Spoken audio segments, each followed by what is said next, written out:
Rise up, standard price, the loss of legs. My occupation, in essence, not complacent. Block the banquet, stop the computation. I'ma make the coda, fools just wanna make the quota. They can't rock around here, they need baking soda. This a hydra, no way they taking over. Lay them below the basement with snakes and cobras. This is Sean Crystal. Catch the Inkpulp podcast on PharcydeTV Wednesdays at noon Pacific time, 3 o'clock Eastern time. Come hang. Peace. This is the Inkpulp podcast. Welcome to the Inkpulp podcast. I'm your host, Sean Crystal. This week on this episode, we have a sample chapter of Inkpulp Instruction. This episode starring Sean Murphy. Inkpulp Instruction is a business I started. It's an online school teaching you how to become the comic book artist of your dreams.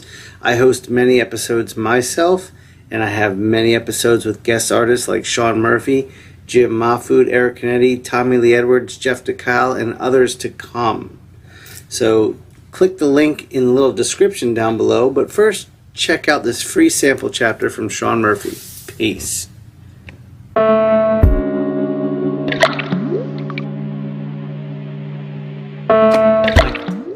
Page, whatever.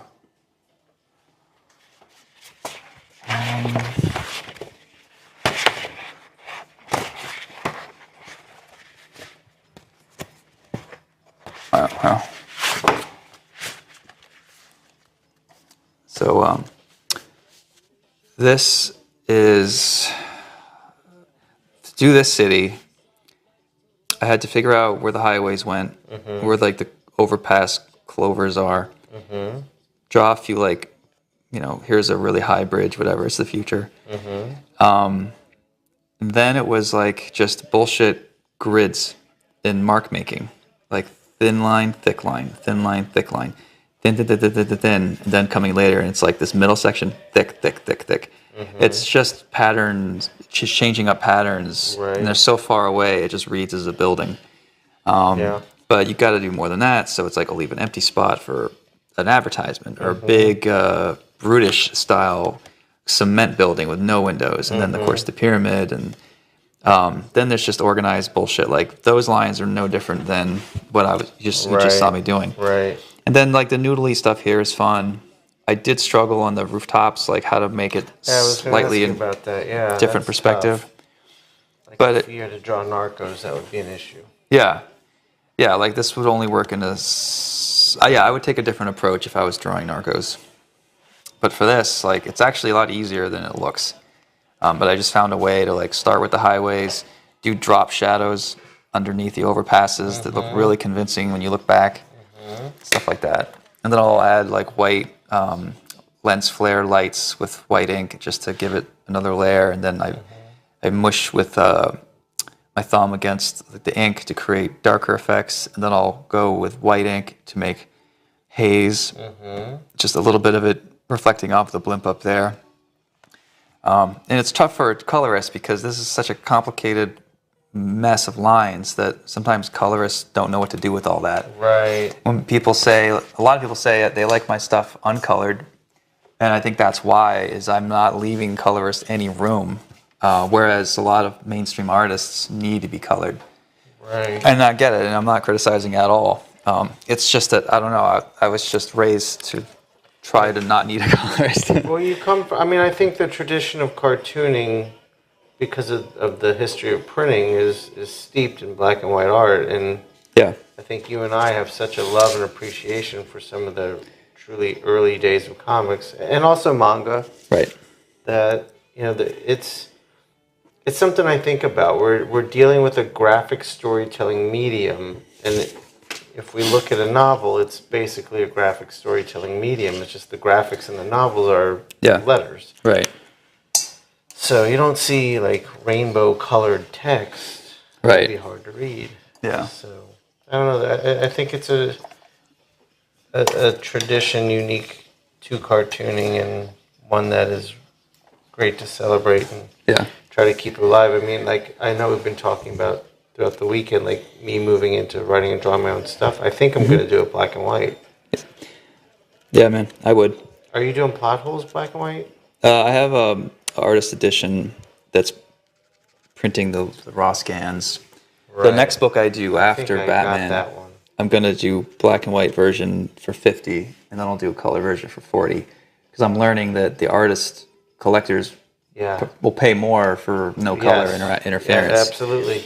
Absolutely. And I didn't make as much on plot holes as I wanted, as far as like what I can take home.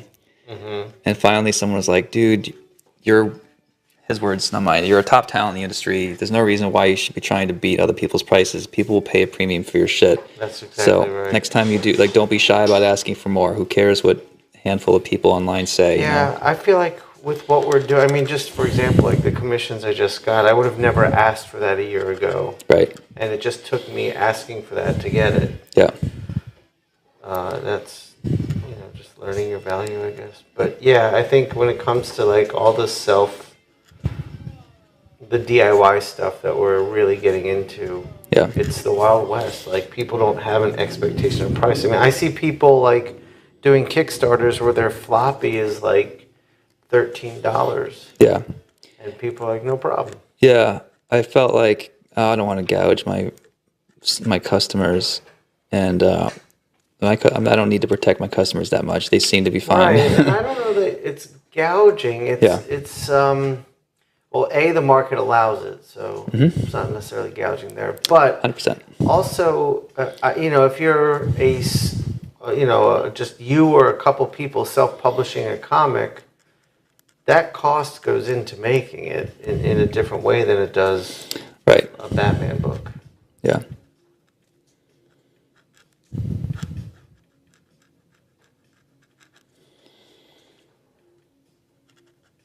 All right, Barbara. What made you pick up the nib just now? I wanted to go in and noodle with the detail here, like her, and I wanted to hit all these guys. So do you find that the Slixie pen is more just to kind of map out the stuff, and then you can render it in ink with the nib? I got you. Like, the Slixie lines are still there, but with these lines now around them, they look like they're all quill. Right. Now it doesn't. Whatever dull mechanic vibe those lines have is now covered up, because this tool can be a mess in a good way, Right. So I'm also debating on changing the nib. I tend to be a cheapskate with this stuff. Like, I'll try to get everything I can out of a nib to the point where it even fucks up the art. And I'm like, no, 2 more days. Yeah, that's something I wrestle with nibs. They're fresh out the pack. They're so sharp, and then they dull so fast. Yeah, especially on medium. This paper's semi-smooth, so it's got a little bit of grit. It's like inking on fine sandpaper. Right. So here's the organized chaos part. I know there were 2 spotlights underneath the chassis of the car or whatever, so there they are.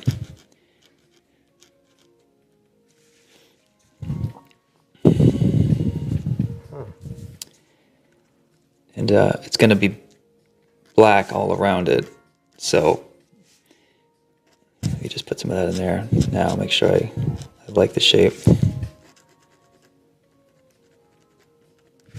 I'm picking up crud, but I'm just sort of letting it. And what you're doing now, that's allowing for when you come in with brush to have a little, like, those outlines aren't so thin now, so you don't have to worry about running over them. Yeah, just like everything out here is just all these X's will be black. Mm-hmm.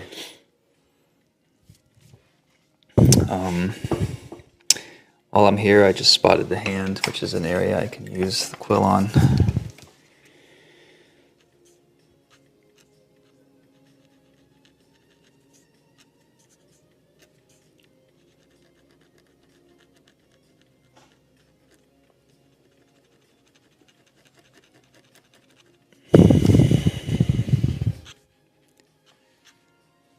Do you hold your breath a lot when you ink?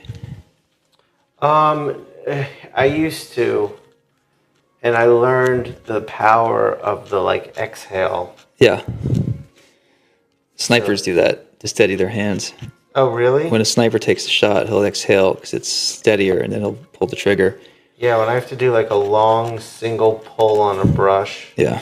I just and I'll even close my eyes. Like I'll map the mark I'm gonna make, and a lot of times closing my eyes, I just feel it, and the line is more accurate from it. Yeah. I don't know if snipers will close their eyes, though. No, I don't think that. Not on my tax dollar.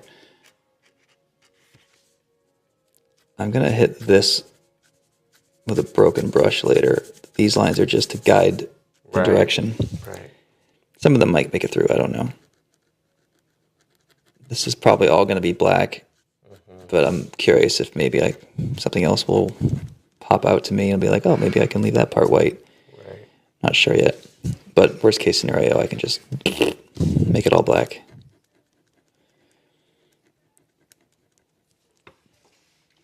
He's more squinty than I wanted, but I can fix that later with white. Oh yeah, cops. Come here, pigs. The what? I said, come here, pigs.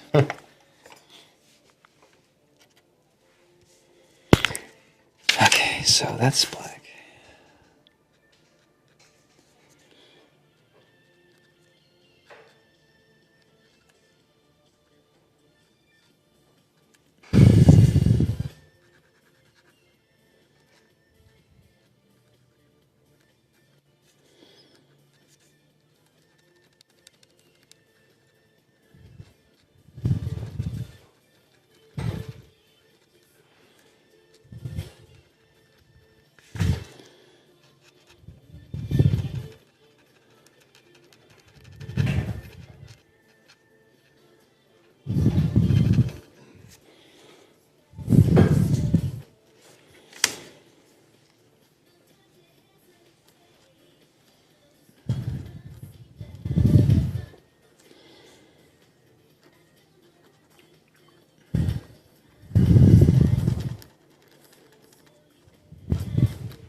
He's got a gun, white pad on the holster. He's got Batman-shaped knee pads. This is black. I mean, you know how to get in there and draw small, and it just works. It still is like alive and sketchy, but reads well. Thanks, man. Batman. There's also the letters GTO on their thighs, so that's why I'm leaving these 3 squares. It's another like anchor point for the eye. Right. So I was gonna do the guns black, but I don't know if I'll need to. So I'm just gonna keep doing what I'm doing. Maybe at the end I'll just leave them pure white shapes, and it'll be artistic or whatever. Take some creative, artistic license or whatever you call it. Graphic design. Thank you. This is why you're a real teacher.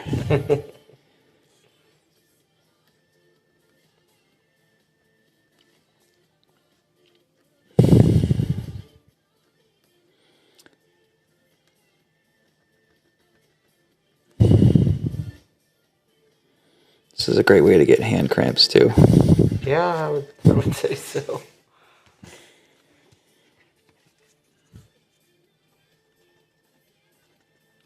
I just think doing comics, that's inevitable.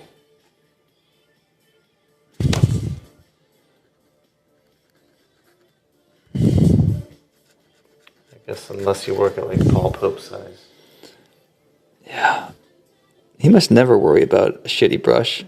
He could use a No. 2-inch brush and get fine lines out of it. Yeah. His draws so large. Yeah. I find that selling art, it's such a large piece people are buying that they're like, ooh, where am I going to hang that? The thing needs a Right. massive frame. And actually, for me, I don't know if I would sell as much. You don't think? I mean, I might do a few just and make it like Sean draws the biggest pages ever and sell it as a gimmick or whatever. But I don't know if I would, just buy a huge desk, bigger pieces of paper. Where do you even get paper that big? I have no idea. You buy sheets. I mean, you can buy all the Bristol board you get in sheets. Yeah. Like larger sheets. You just don't buy pads of it. Right. But I mean, I just like doing the larger commissions I've taken. I've enjoyed that size, but Yeah. I think working comics that size wouldn't work well for me.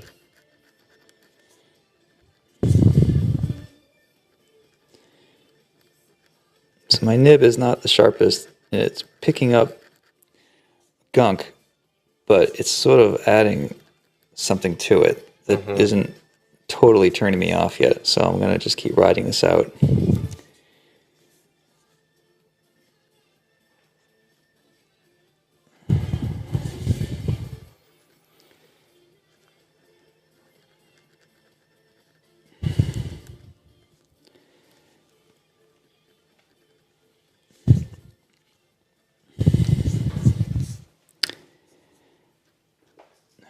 Getting kind of sick of these dudes, to be honest. Getting tired of them. So will you muscle your way through finishing them now, or just come back to them? No, I've only got 3 more. I'll just bite the bullet.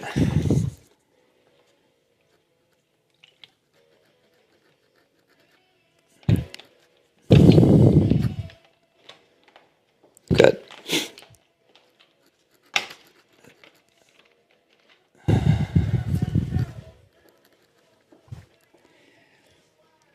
There's 3, I think I mentioned this yesterday.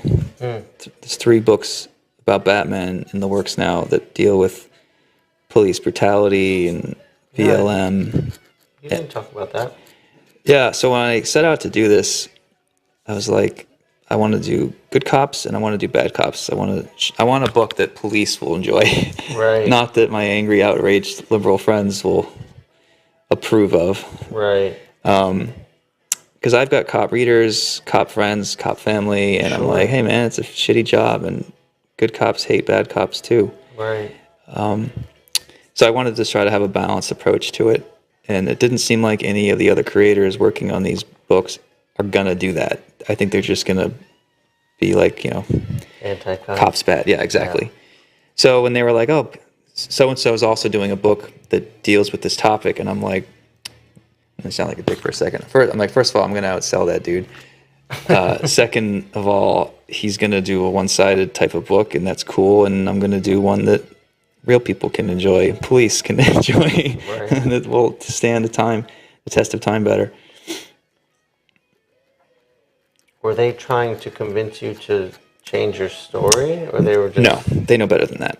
My editor knows I'm a liberal, but I have centrist, leanings every now and then, so she knows she's a full-on liberal, and she knows not to push back on me with that stuff because she knows I don't care about wokeness and stuff all the time. Right, right.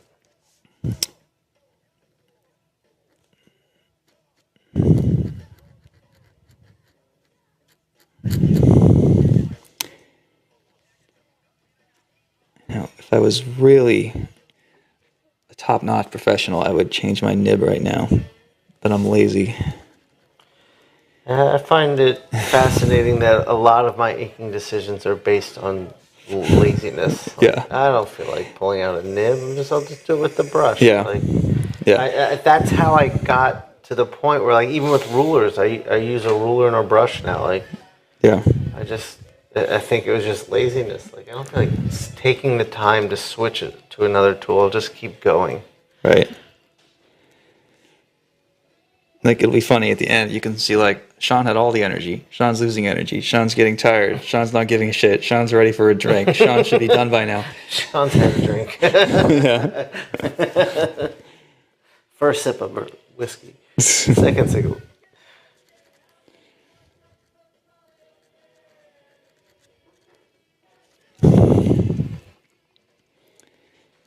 Do you ever feel bad for your colorists? Like if you're slowing down, adding detail, you're like, this guy's gonna hate me for this panel. No, I think that my work is so, I guess I'd say clean and controlled that every colorist I've ever worked with, like, will take a minute to email me a thank you for making their job easier. Oh, good. I'd never gotten one of those. But I also think, and this is something that's in your work, I think one of the things, because I've talked to a few of the colorists, and they're like, you pay attention to consistent light sources. You pay attention to, Yep. you know, the tone of the scene you've set. You're setting up compositions where it's like my drawings and my panels inform them exactly what it needs. Like, Yeah. they're not fighting against it to make sense of it. It's like, oh, I know exactly what to do here. Sean Right. basically described it. And I'm sure that's the same with you. Like, Yeah, there's no I room to try. render in your work. Yeah. And you light your scenes very specifically and intentionally and Yeah. pay attention to it.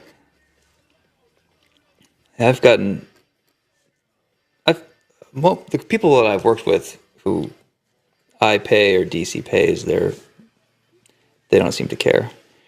Right. I have friends who are colorists who I haven't worked with, and they're like, there's nothing fun to color in your work. You did all the work. Like, give me a nice open thigh with some wrinkles and let me render some wrinkles. Yeah, but and I'm like, nope, I'm rendering the wrinkles. You just make it flat. And they're like, right. fuck. But I think a really skilled color artist isn't looking for the wrinkles. They're looking at the big picture, the scene colors and shifts of Yeah.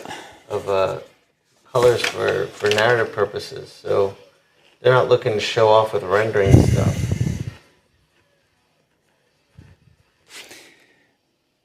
And I'm really just bored with the look of modern. Yeah. It's like a Skittles factory exploded on every page. Yeah.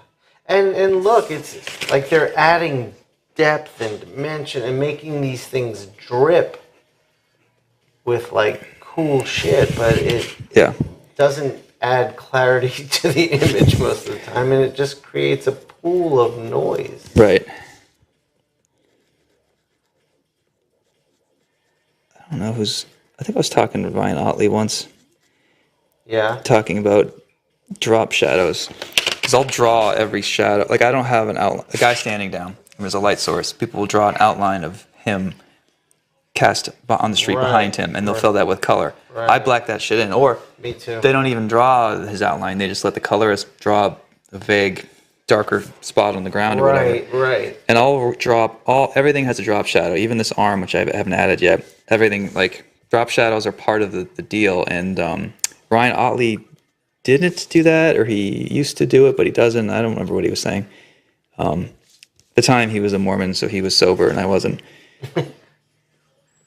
But yeah, when I look at his stuff now, I'm like, man, that's so brave to, like, not do the work for the colorist. Like, aren't you worried the colorist is going to fuck you? That's exactly what I don't want a colorist rendering. Yeah. So few of the colorists can. Yeah. But I remember the first time I got a colorist who could render it, and Yeah. they didn't do a lot of it. It was mainly flat color, but when they did, I was like, oh, nice touch. Yeah. Like, I find most coloring takes a toll on my stuff. It doesn't enhance my stuff at all. Right. And it's really hard that's what makes me kind of want to go black and white. Yeah. Is yeah, I have no me one to too. blame but myself, you know? And with like Zipatone, you can create such a rich experience visually. But also coloring myself on my covers, like I have, I don't render on top of myself. It's like, oh, it's done in the ink. So Right. I feel like any colorist coming in and trying to render, it's almost like their ego is like, I got to show off. Yeah. I think that's why writers add voiceover balloons, or boxes, because they want to show off their wizardry and wordsmith Right. abilities. It's like, all right, man, but this is actually adding to the story? Right. Because the answer is usually a big fat no. Right. Right.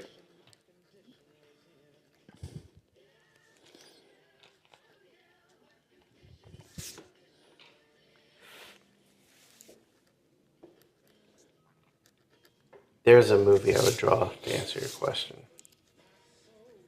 Lebowski. Yes. Actually, maybe most Coen Brothers movies.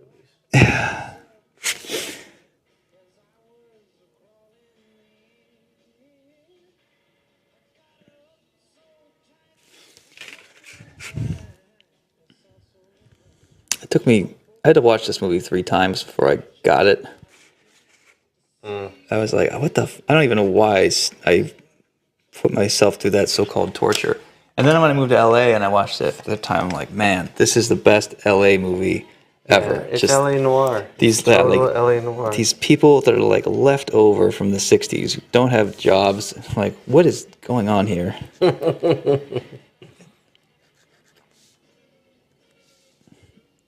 In our neighborhood, I live right near the old location of Golden Apple. Okay. And there was a homeless guy dressed like Custer was his thing. He just dressed like Custer with a hat and kind of a slight cowboy, and he was he looked right out of a casting, honestly. Like, I don't know why he was homeless, because he had a good face. And then there was a crazy lady who did weird shit with balloons, and they started dating. And everyone in the neighborhood knew, like, oh my God, Custer's dating the crazy balloon lady. You would see them out and about, picking trash cans together and doing things that people who are homeless and in love do. And I don't know. It's one of my LA experiences. It's kind of a sweet story. Yeah, I'm sure they both OD'd by now. Just to give it a happy ending. That subtle Sean Murphy touch. Yeah. Well, my stories, I kill off characters a lot, so I do the same in my storytelling. And they're probably dead. So the tank back there, I have this black suit he has, so I have to think about how these guns are gonna. I wish I hadn't darkened it in so much, honestly, but I can save that. What I might do is I can either fade it to go to white, and then I can allow the tank cast shadow to exist, or I can do like a hard line and just call it design. Right. I'm leaning towards a hard line because I have enough grays going on. And then will you just leave a halo around the guns? Yeah. Okay. Yeah, so I'm going to use whiteout right now to fix that. Then maybe take a break. All right, you want to take a break? No, let's do something. Yeah. We're using white now. Now, so if that hits some of the Slicksy pen, you're going to get that. This will not, but the other stuff I use. The deleter stuff? Yeah, you got it. Because there's more water in it. So this is basically just a fancy rectangle. So I'll shrink the gun. I'll let the white stuff dry. Oh, that's lovely. Oh, nice. So yes on Slicksy now. Because I did that. Right. Now you can see the purple. So this will all be blacked in, so it won't be a big deal. I'll just let that dry. Even when this stuff looks like it's dry, you should still give it another 10 minutes. Yeah, yeah. And because I have a radiator under the table, I can toast my page while I take a coffee break. Oh, nice. Yeah. All right, let's take a break. Alan, can we get a shot? Do you want me to do it with my phone of just the page on the top of the radiator? Yeah.